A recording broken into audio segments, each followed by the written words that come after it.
Hello, I'm Daymia Rousseau, a UCSC intern, reporting for KSQD. It's no secret how polarizing the subject of AI has become, from its awkward implementation in schools and work, to apps like Sora AI using people's likeness to create sexual and political content. But in April of 2026, OpenAI abruptly shut down Sora and other services, leaving tech enthusiasts scratching their heads. The general public, however, looks on this news more favorably. Does this mean the AI market is slowly collapsing? Or will consumer interest rise as AI is better implemented into more career fields? Addressing these various topics, we're joined today by Professor Nolan Higdon, a UCSC lecturer and author of the Gaslight Gazette. Professor Higdon has written several pieces on the motivations behind AI's use of private information, such as the concept of surveillance capitalism. I asked him if the closure of services like Sora AI deterred this threat in any way. No, I don't think any one company can affect whether or not these systems are going to be used, especially right now. AI systems have done a really great job marketing themselves as the future. This is something that Silicon Valley does really well. I always say that it overpromises and underdelivers. And so right now, while people have their faith in AI, you're going to see a lot more money invested in it. What typically happens, and I think you're starting to see this with AI right now, though, is that Silicon Valley makes all these big promises about AI as the future. It's going to take all your jobs. It's going to make everything better. And, a lot of investors, they want to follow the whiz kids. So they put their money where their mouth is. They start laying off workers. They bring AI into the workplace. And soon they find out that it's not going to deliver. We're seeing all sorts of complications like botched surgeries, for example, and like hospitals that are using AI. We're, again, reminding ourselves that like humans in the classroom is necessary to the learning process, that you can't learn from a bot. And I think as you get these poor outcomes, some of the consumers in the market will turn against it. But we're not at that point right now. And right now, even though Sora may end services, other companies will come in and offer some similar form of service. Also, the capitalist or the surveillance capitalist economy of big tech is really interesting in the sense that clearly serves an economic function. I mean, there's a lot of people making a lot of money off surveillance capitalism. Data collection by these companies is used to help other industries make determinations about like how to design advertisements, how to run political campaigns. But there's also like non-economic forces that also justify surveillance capitalism because it is just a surveillance apparatus, right? Like most authoritarian regimes wish they could have what Silicon Valley has right now in terms of monitoring. So like so-called law enforcement definitely wants these surveillance systems to stay in place. Governments definitely want these to stay in place, particularly as the capitalist economy gets more and more out of control. Wealth inequality grows. We're seeing more people turn to violence. So the state is going to want to rely on surveillance to try and protect the wealthiest and most powerful among us. So those forces are also going to remain regardless of whether or not a company like Sora exists. And then my only other question, since you touched up on it, was while OpenAI has claimed it is shutting down services like Sora to incentivize the development of their products in,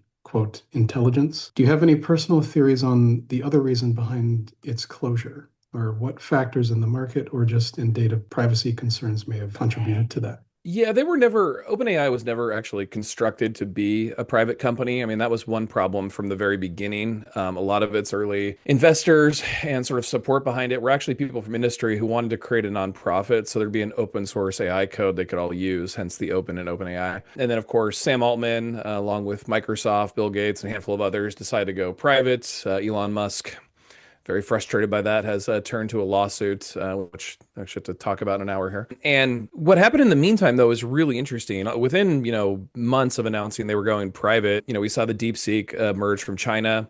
Google got its Gemini out very quickly, and it surpassed OpenAI in a lot of ways very quickly. And then you've got Anthropic, and Anthropic is a really interesting company because it's making some massive changes and advancements to the code in the industry, but it's also one of the only companies that's willing to share some of the dark side of the research. So it's also creating some of the bad PR for AI while it's also profiting itself. It tries to take these, kind of moral stands like opposing what the military is doing and blah, blah, blah. But to me, that's less commentary on Anthropic and more commentary on how our government and Congress are basically inept at creating regulations and laws. So I think for all those reasons, OpenAI it really fell behind in terms of the competition model. I don't think it was constructed for this, where Google is a master of branding these types of products. I'm not surprised that surpassed OpenAI.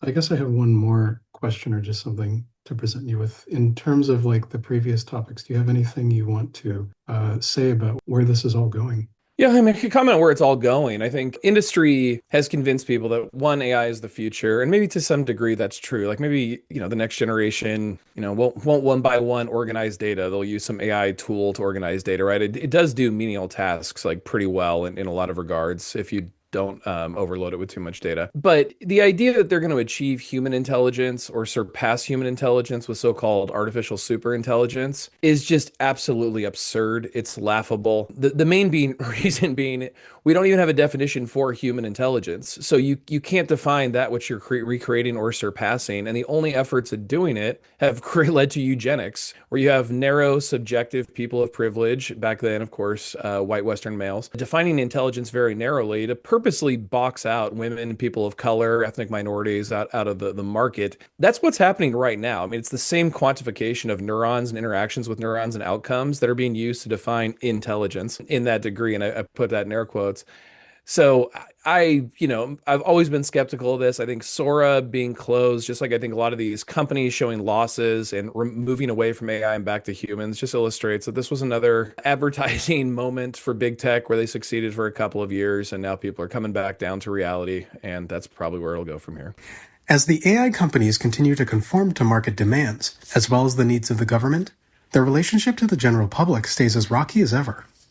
With few legal protections against their use of consumer data, the political and social consequences of this technology still seem to outweigh any financial benefit. And while Elon Musk and Sam Altman may claim their lawsuit is for the good of humanity, the outcome of this battle will only affect the other tech giants' profits. Thanks for listening. This is Daymia Rousseau, UCSC intern, reporting for KSQD.